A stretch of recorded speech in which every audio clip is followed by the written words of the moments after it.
It was the kind of crime that didn't just make headlines. It embedded itself in Boston's collective memory. Karina Holmer, a 20-year-old Swedish au pair, vanished after a night of dancing in the summer of 1996.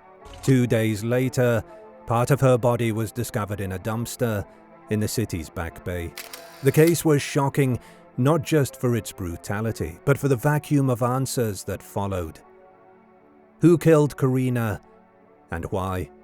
Nearly 3 decades on, the murder remains unsolved. Countless theories have emerged. Suspects have come and gone. But the truth, or something close to it, has never fully come into view. Welcome to Bad Things. Join us as we retrace Karina Holmer's final hours, examine the leading theories behind her death, and ultimately try to understand what most likely happened. Karina Holmer was 19 when she won the equivalent of $1,500 in a Swedish lottery, enough to pursue her dream of traveling to America. By March 1996, she had moved from Skillingaryd, a quiet town in southern Sweden, to the Boston suburbs, where she began working as an au pair for a wealthy couple. Frank Rapp, a commercial photographer, and Susan Nichter, a college art professor. They lived in Dover, Massachusetts, with their 2 young children. During the week, Karina helped with childcare and housework. On weekends, she explored the city with friends, often venturing into Boston's nightlife. Despite enjoying her new surroundings, Karina expressed misgivings to friends back home. She told one that she was overwhelmed by housework, and to another she wrote, "Something terrible has happened. I cannot tell you what it is. I'll explain when I get home." She also said she planned to return to Sweden by August, cutting her stay short. But what she meant by something terrible was never clarified. On Friday, June 21st, 1996, Karina and friends headed to Club Zanzibar in Boston's theatre district to celebrate Midsummer, a major Swedish holiday. Though underage, she reportedly used a fake ID to enter. Inside, she drank heavily. Witnesses said she grew increasingly intoxicated throughout the night. Around 2 a.m., she passed out in the women's restroom. A bouncer escorted her outside as the club closed. After that, accounts of her movements become murky. One bar employee recalled a woman, believed to be Karina, slumped at a tall table. He stepped away briefly, intending to help her into a cab, but she was gone when he returned. Witnesses placed her in the alley behind the club, where she was seen dancing with a homeless man, talking with an older man, walking with a large white dog in a Superman t-shirt, and mentioning plans to attend an after-party. Others claimed to see her on Tremont Street, alone in the early hours. None of these sightings could be fully verified, but all placed her in a vulnerable state. Very drunk and on her own after 2 a.m.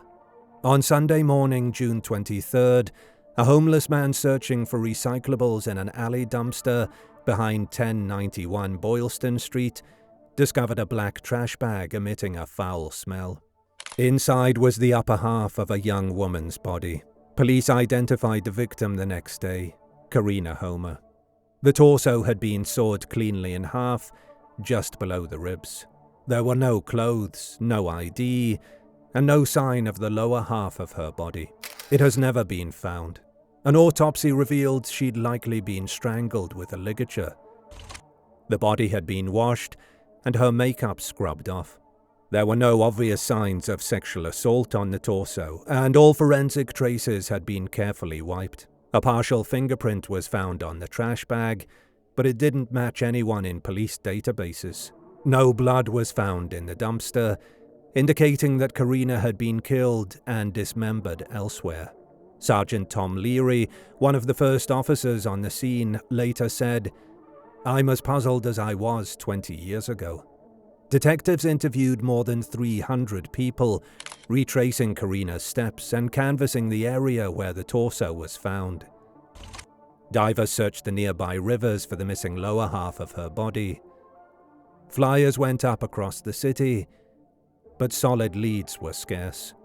Attention turned quickly to Herb Voyten, the eccentric man seen near the club walking a dog in a Superman shirt. He told police he'd spoken with Karina briefly that night, but then left for home. His alibi, a speeding ticket issued by a state trooper around 3:30 a.m., placed him on the highway out of Boston, and police ultimately cleared him. Investigators then looked at Karina's employers. She and her friends had reportedly gotten ready for their night out at Frank Rapp's photography studio in South Boston. Rumors circulated in the au pair community that Frank was flirtatious and that he let Karina use the studio freely. He and Susan said they were home in Dover on the night of the murder, but no one could confirm that.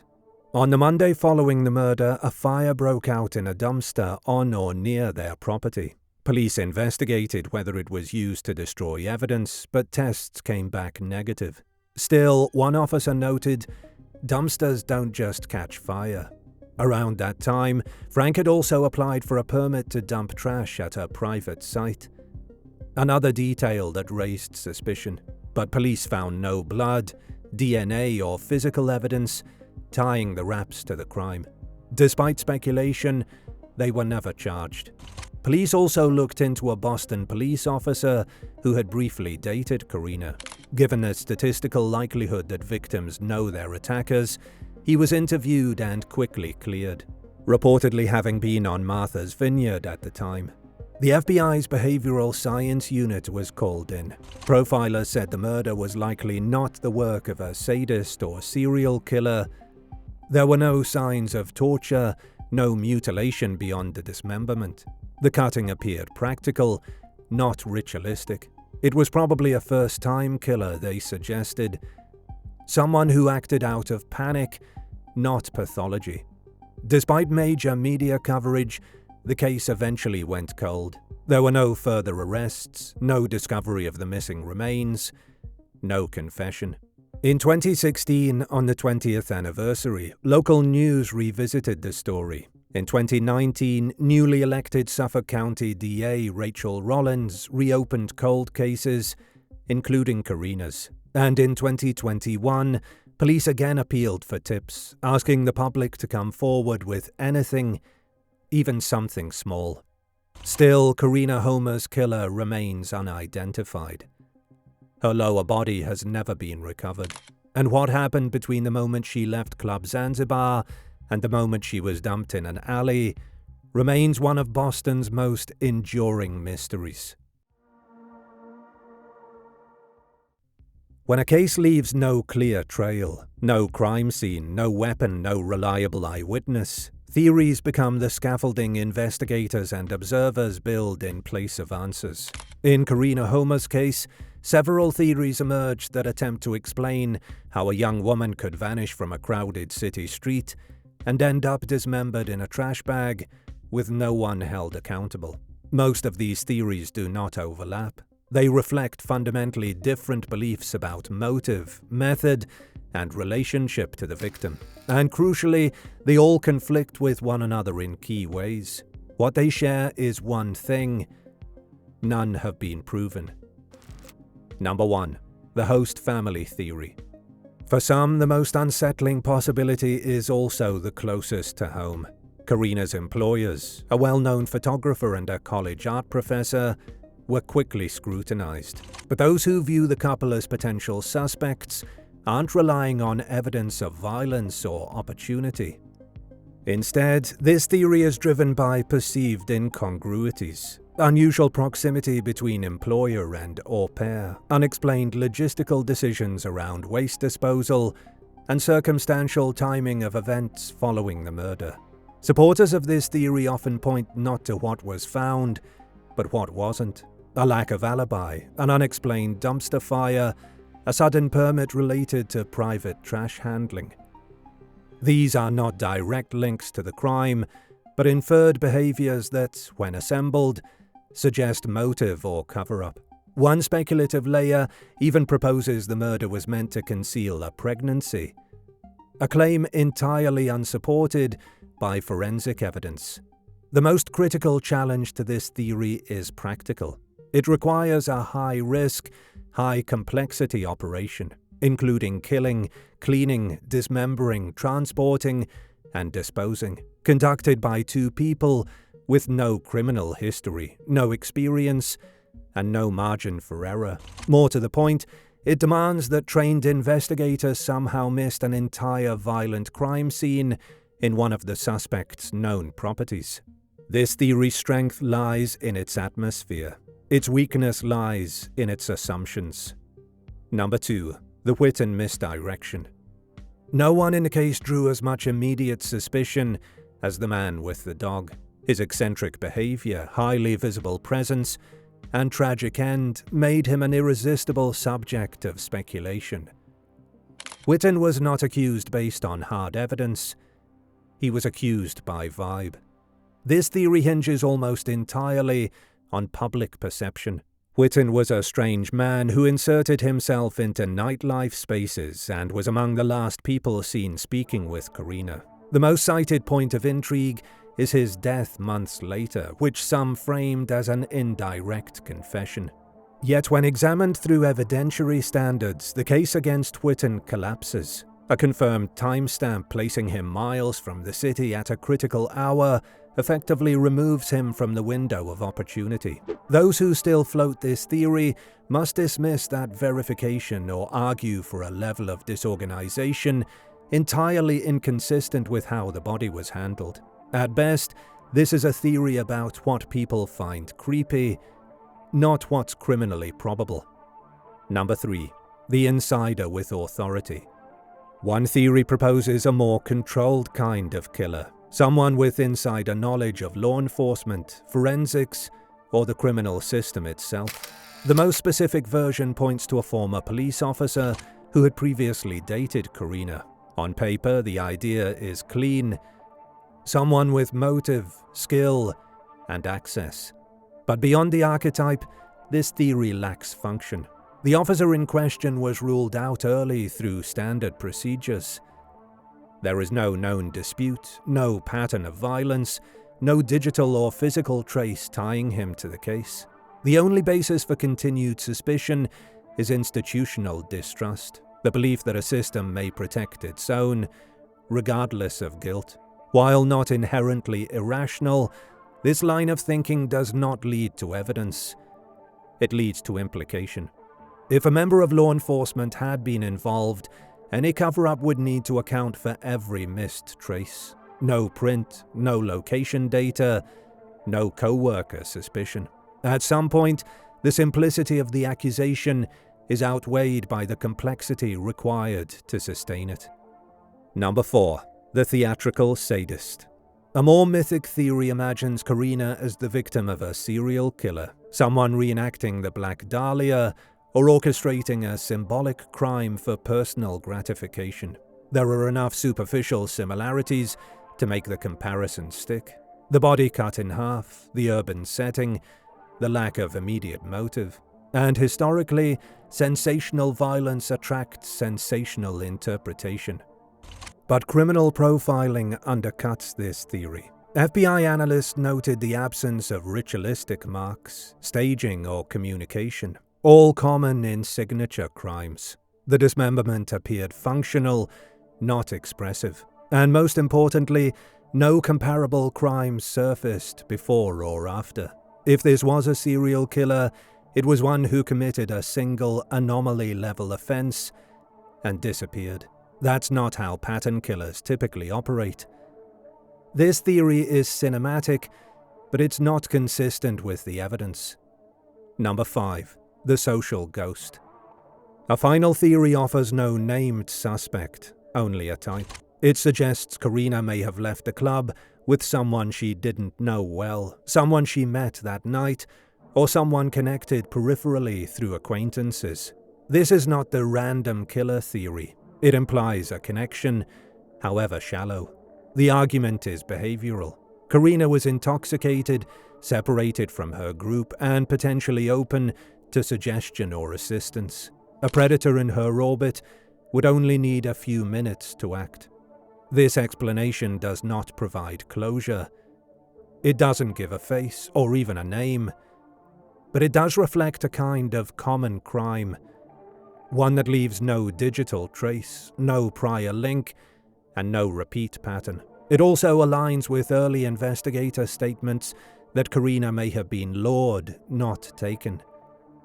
The key word in this theory is unknown, not because no one saw the person, but because no one recognized them as relevant at the time. Each of these theories offers a framework for understanding what might have happened to Karina Holmer. But as is often the case, the one that's left standing is not the most cinematic or emotionally satisfying. It's the one that fits best without needing to bend the evidence or expand the cast. That's where we go next.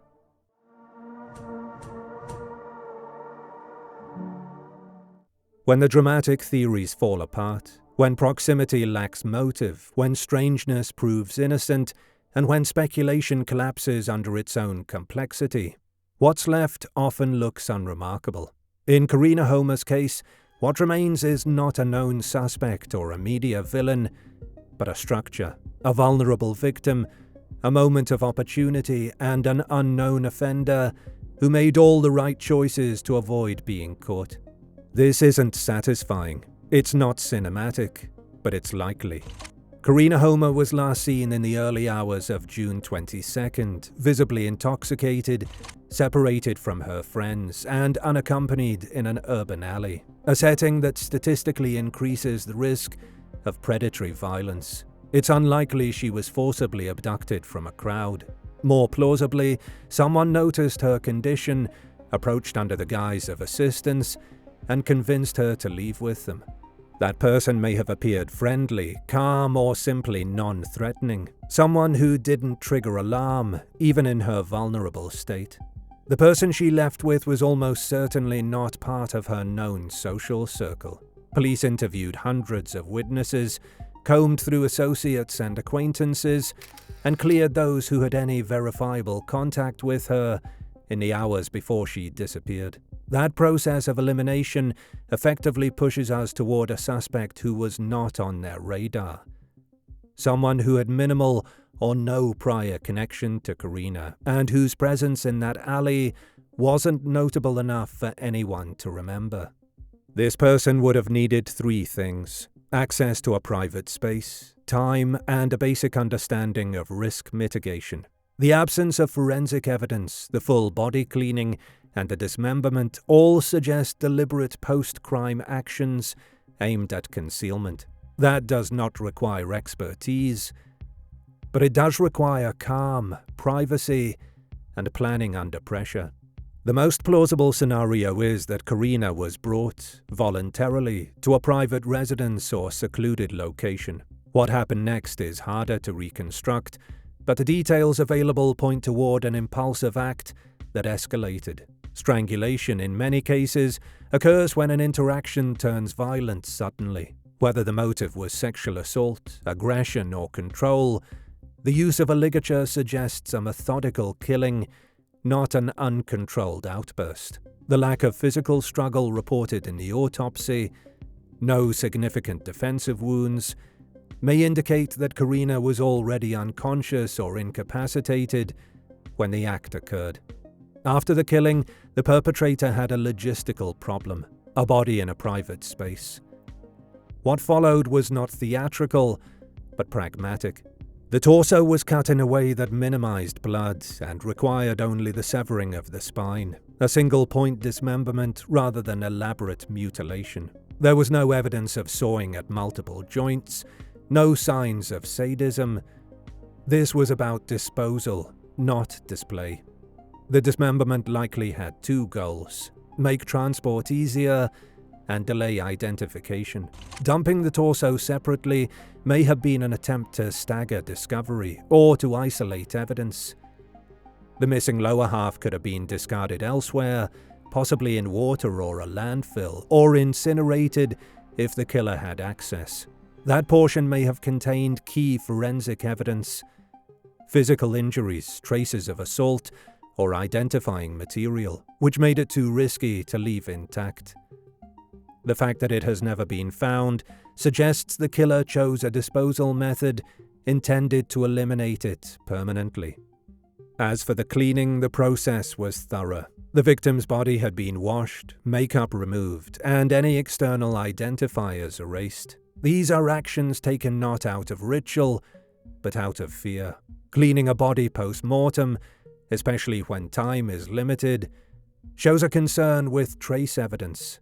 Even the partial fingerprint on the trash bag was a mistake, not a clue intentionally left behind. That print did not match anyone in existing law enforcement databases, which supports the idea that the perpetrator had no prior criminal record, or at least not one logged with fingerprints. So what kind of person are we left with? Likely male, likely local, possibly someone who frequented nightlife areas, perhaps even Club Zanzibar or surrounding venues. Someone who felt comfortable enough in the area to choose a dumpster near Boylston Street for disposal. Not remote, but not so central that discovery was immediate.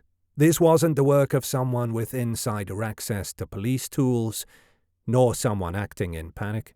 It was someone who calculated their moves in real time, and whose plan, for the most part, worked. Importantly, this framework also explains the silence. If Karina was killed by someone she had just met, someone who had no mutual friends, no link to her employer, and no profile that triggered suspicion, there's no reason that person would ever have entered the investigation's orbit. If they never reoffended, or at least never in a way that left physical evidence, they would remain invisible. If they lived alone, worked odd hours, or had access to a private vehicle or workshop, they may never have aroused suspicion. The case remains unsolved, not because of conspiracy, but because of a very narrow set of variables. No witnesses to the abduction, no known connection to the killer, no DNA match, no physical scene. In 1996, before widespread CCTV, cell tracking or commercial DNA databases, the case could stall indefinitely under those conditions. And it did. This theory doesn't offer justice, but it explains the void. Karina likely left with a stranger she trusted just enough, someone she didn't fear until it was too late. That person planned just far enough ahead to leave almost nothing behind. And until new technology or a confession fills in that silence, what happened in those missing hours will remain an open wound for those who knew her. Do you want to bring bad things with you wherever you go? Our episodes are now available as a podcast. Look us up on your favorite podcast app and listen to the most truth-seeking true crime podcast out there.